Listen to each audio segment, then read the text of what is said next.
Olá família, vamos para mais um Evangelho. Capítulo 7, Bem-aventurados os pobres de espírito. E os tópicos são: o que se deve entender por pobres de espírito, quem se elevar será rebaixado, mistérios ocultos aos sábios e prudentes, e nas instruções dos espíritos, o orgulho e a humildade, missão do homem inteligente na terra. Capítulo fantástico, de fácil compreensão, de difícil prática, né? Vamos conversar um pouquinho mais sobre ele. Aquele que quiser ser o maior, seja o que vos sirva. Humildade, o lema da Umbanda, o desenvolver todas as capacidades humanas, a fim de ser útil ao próximo. O olhar para o todo e ver como semelhantes, auxiliar o desenvolver do outro. Todo ser humano é portador de virtudes e grandiosas capacidades em processo de lapidação, desenvolvimento e evolução. Cada um a seu tempo, a seu modo, alguns mais desenvolvidos, esclarecidos, melhores nunca. Carregam a responsabilidade de auxiliar o desenvolvimento do conjunto. O que para alguns é possibilidade, para esses é obrigação, disciplina, fazer o que precisa ser feito, ainda que não queira. Algo simples, de difícil compreensão, em terra de competições e comparações. O ego e a vaidade, a maior barreira da evolução. Esperar elogio e aplauso para o que é obrigação. Outro lema da Umbanda é: com os que sabem mais, aprenderemos, e aos que não sabem, ensinaremos. Não existe melhor, não existe inútil. Lutar pelo resultado do conjunto, o trabalho da corrente. Se não houver respeito aos limites humanos, não há convívio saudável em nenhum ambiente. Cada um a seu tempo, nos caminhos do amor e da dor, rumo à evolução. O que impulsiona o homem na evolução? A reforma íntima. Por mais que queiramos mais água, é necessário aumentar o recipiente. Senão é desperdício. O tempo que não existe fora daqui. Aqui ele é o regulador de todo e qualquer desenvolvimento, indiferente de talento, dom ou capacidade, amor e conhecimento, a busca de toda evolução espiritual. Difícil tarefa para pequeninos semideuses, né? Ao contato primeiro com a espiritualidade de luz, somos esclarecidos quanto ao que somos e ao que somos capazes de produzir. Então, vemos ao descortinar as nossas ilusões, que ninguém é culpado de nada, nós somos responsáveis por tudo em nossa vida, segundo nossas escolhas. E aí então, a difícil tarefa, porque temos facilidade demais em enxergar defeitos, porque é o que vemos em nós, mais latentes, porque estamos aqui na terra de expiação e prova para se desenvolver. Descobrimos que temos grandiosas capacidades, que somos portadores de dons e talentos. Aí vem outra barreira. O ego, a vaidade de enxergar uma grande capacidade que possui, querer olhar para o outro com um olhar de soberba, de arrogância, querendo se colocar num lugar que ele não foi preparado para ele, querer se ver com destaque para algo que deve ser visto com simplicidade. Aprendemos com a Umbanda que os que mais possuem amor e sabedoria é com muita simplicidade que nos tratam. É com muita simplicidade que resolvem problemas que são aparentemente gigantescos. Com muita simplicidade, com paciência, que só o conhecimento traz. E alguns se perdem neste caminho, compreendendo de forma equivocada quanto ao tempo, ao conhecimento querendo somar isso junto à prática. Teoria é teoria, prática é prática. Aqueles que são preparados, que têm uma certa facilidade de desenvolvimento no compreender, têm uma responsabilidade maior quanto ao auxiliar. E aí tem a humildade de respeitar o tempo do outro e enxergar algo que os outros não enxergam. É olhar para uma pedra bruta e ver nela um diamante em processo de lapidação, respeitando o tempo desta pedra. É assim que a espiritualidade nos vê. A gente acha que é inútil, a gente acha que é incapaz, a gente acha que não vai ter condição nenhuma de produzir algo bom, de que somos muito falhos, de que somos mimados, enfim, somos. E o tempo, a espiritualidade com tanta sabedoria e amor, respeitando os nossos limites, não dá mais do que nós precisamos. Ela não chega invadindo o nosso intelecto, ela respeita o nosso tempo e de pouco em pouco, de dose em dose, vai nos tratando. E se a gente apreciasse mais esse tempo, as coisas seriam mais fáceis. As pessoas enxergam um talento e acham que estão preparadas. E aí, com tanta sabedoria que a espiritualidade nos ensina isso. Há um tempo para todas as coisas. Por maior que seja o talento de alguém, por maior que seja, há um tempo. Há um tempo de desenvolvimento disso. Então, por melhor que seja a semente, por melhor que seja a semente, há um tempo de desenvolver dela. Há um dia ela será madeira que não dá cupim. Um dia ela vai florescer. Um dia ela vai gerar frutos. E um dia ela vai semear. Um dia. Então, para tudo tem o seu tempo. E nós, imediatistas, mimados, queremos as coisas no nosso tempo, do nosso jeito. E, por vezes, passamos os pés pelas mãos. Por muitas vezes. Porque o tratado da reforma íntima, que tanto nos é explicado, de tempo em tempo a espiritualidade nos traz mais um desenho para que a gente compreenda. É aceitar as coisas como são e entender que todos nós passamos por um processo individual, único e intransferível de responsabilidade única. Então, por mais tempo que a gente tem ao lado da espiritualidade, por mais conhecimento que a gente já possua de tantas aulas vistas e revistas, isso não significa prática, significa grande teoria.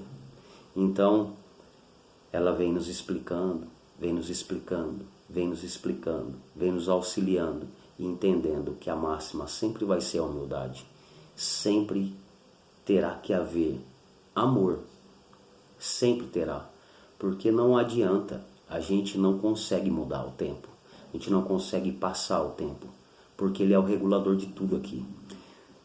Tudo tem seu tempo nessa terra, tudo tem, nós temos o nosso. Então, muitos querem encontrar o propósito da sua vida, mas não querem aceitar o tempo do preparo para que isso aconteça. Muitos querem demais, mas o pote é pequeno ainda. Então, por mais que a gente queira a transformação agora na nossa vida, é necessário tempo de elucidação, de compreensão de como fazer e fazer. Então, isso gera um tempo que é individual. Não basta eu saber, basta eu querer praticar. Basta eu querer entender, compreender, rever, revisar, aceitar e praticar. E esperar o retorno disso. Então, por mais que eu olhe para uma terra fértil, uma semente na mão, e compreenda o processo de plantio e cultivo de algo, é necessário que eu faça e espere. E espere. Praticando. Não pode parar. É a disciplina. É a disciplina que, quando a gente consegue assimilar isso, a responsabilidade que nós temos sobre nós, nos mais 24 horas por dia. Só por hoje eu vou olhar com mais amor para mim. Só por hoje eu vou ser mais grato pela oportunidade da minha vida. Só por hoje eu vou tentar olhar para as coisas de um modo diferente. Só por hoje eu vou me perdoar. Eu vou me respeitar quanto aos meus limites. É entender e aceitar que é o que tem para hoje. Que é o que tem para hoje. Não adianta a gente olhar para trás e ver os erros que a gente cometeu, que não são poucos, e se revoltar. É o que nós tínhamos para fazer, não tinha conhecimento, não houve uma vontade de querer fazer diferente também. Nos deixamos seduzir pela vaidade, pelas paixões, não é assim? Então tudo tem seu tempo e isso não vai mudar nunca, não vai mudar nunca.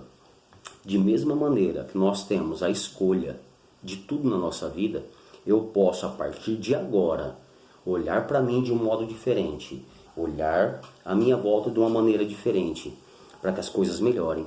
Eu posso a partir de agora colocar tudo a perder. Eu posso a partir de agora somente criticar, reclamar e gerar dor. Então é uma escolha que é respeitada, porque nós somos portadores de livre-arbítrio, cada um a seu tempo. Então, dentro de qualquer convívio, tem que haver, deve existir o respeito quanto aos limites do outro. Porque senão não tem convívio saudável em nenhum ambiente. Seja ele dentro da tua casa, com as pessoas que você convive diariamente, seja no teu trabalho, seja com os teus amigos, seja em qualquer egrégora, em qualquer religião, qualquer convívio humano. É de entender e aceitar que sim, por mais bela que seja a pessoa, ela também tem defeito. Hora ou outra, quanto maior o convívio, maior as possibilidades de conhecê-los. Então ninguém é 100% ruim, ninguém é 100% bom. Nós temos que ser humildes e entender que sempre teremos mais a aprender do que a ensinar. E o melhor ensino é a prática, não é o cobrar, não é o criticar, não é o apontar, é o fazer. Então, dentro de nossa sagrada Umbanda, é o se desenvolver para que consiga compreender a tal ponto que consiga obter, sendo e tendo, poder compartilhar sem cobrar. É respeito, é o compartilhar, só se doa o que tem. Então é um tempo individual, é entender que é este o processo. Por vezes você vai varrer e o outro vai sujar.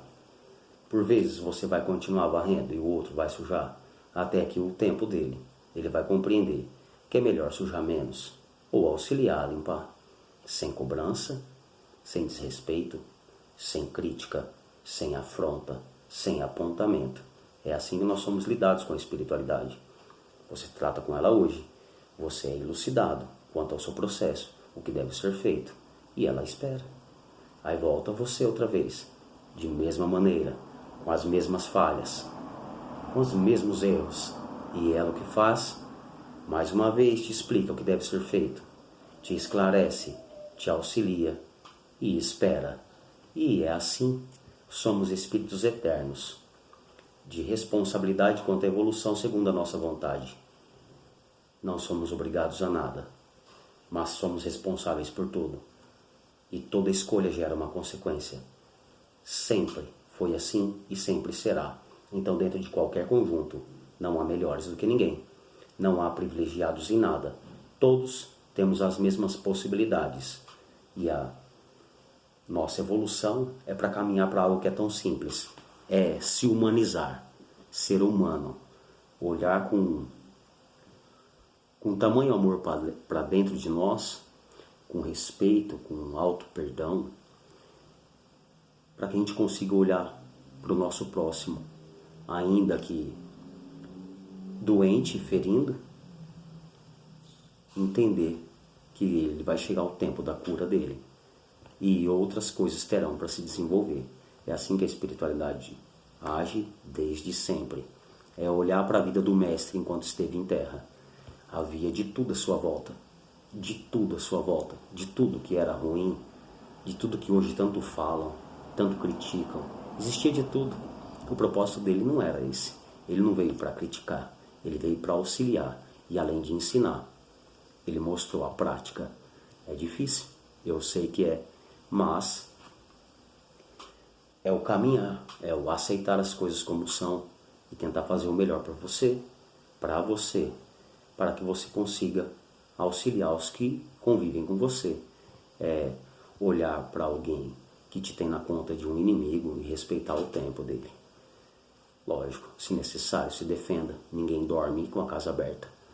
É necessário a vigia, mas é necessário ainda mais a nossa própria vigia, do que nós produzimos com tanta facilidade, do que nós estamos fazendo com tanta frequência e estamos presos em ciclos e mais ciclos, em que parecem intermináveis, de repetições de mesmas ações. Então o tempo não regula ninguém. O que define um umbandista é a prática da caridade. Não há prática de caridade sem ter o que doar. Não tem como. Então a cura para todos os males, desculpe os que não aceitam, é o melhoramento moral, é a reforma íntima, é o ser melhor para você, porque quem tem doa e não tem peso, e não é necessário pedir mais água para Deus. Quanto maior o seu pote, maior o recipiente, maior o conteúdo lá dentro dele, maior a responsabilidade de compartilhar. E para quem tem, não tem peso. Então, a gente quer receber aplauso por algo que é de nossa responsabilidade, desde que a gente aceite e faça nossas escolhas. Eu quero me formar em medicina. Você quer esse pote? Então você vai ter que trabalhar, vai ter que ter bastante disciplina, vai ter que ter comprometimento, entender que não é de um dia para a noite que as coisas acontecem e quando chegar lá, esse diploma não vai ser o resultado do fim de um estudo, mas o começo de um novo. O trabalho nunca para, nós nunca paramos de desenvolver, nunca vamos parar de aprender. E não adianta você querer se colocar num lugar melhor do que o outro, porque aquele que quiser ser o maior, seja o que vos sirva, porque ninguém é melhor do que ninguém. É assim, é a prática, é o lema da nossa sagrada Umbanda. É assim que nós somos tratados. É isso que nos é ensinado na prática, pela espiritualidade de luz, que respeita e ama, que tem amor e conhecimento, para entender e aceitar nós como nós somos. São escolhas. Então, família, um capítulo fantástico, que vem explicar que bem-aventurados os pobres de espíritos, porque dele é o reino dos céus. Não é quanto a pobreza, é quanto a humildade. Quanto à humildade, a simplicidade, olhar para o conjunto e enxergar como semelhantes. Iguais não, semelhantes. Somos todos semelhantes. Todos temos as mesmas possibilidades. Uns acordaram mais cedo, outros ainda estão dormindo. E quem acorda cedo tem que fazer o que precisa ser feito, sem cobrar aquele que ainda está dormindo. É a responsabilidade de quem acorda cedo. É preparar o café, é preparar a mesa e não reclamar de quem ainda está dormindo. É a parte individual de cada um de nós. Reformar-se não é cobrar a reforma do outro. A escolha que nós fazemos não é obrigação para o todo. Você escolheu este caminho, você quer ser alguém melhor para você, você quer produzir paz e graça para você, essa é a tua busca. Respeita a busca do teu próximo. Cada um tem o tempo. Você tem o seu, eu tenho o meu. E assim nós convivemos. Somos todos semelhantes, filhos do mesmo Pai, portador de uma centelha divina, de grandiosas capacidades, de cocriação, de tudo para a nossa vida, segundo a nossa vontade e a nossa escolha. Melhore o seu olhar para você, mas entenda que o outro é o outro. Você é você. Só é ajudado aquele que quer ser ajudado. Aquele que busca acharás. E essa é uma parte individual de todo o conjunto. Ninguém vai para o médico buscar remédio para quem não está lá. Então, se você está sentado na sala de aula, a aula é para você. Se você está buscando a melhora, é para você. E tudo que você tem, você compartilha sem saber. Muitíssimo obrigado pela grandiosa oportunidade de estudo. Que um dia possamos ser mais praticantes do que tanto nós aprendemos. Até o próximo Evangelho.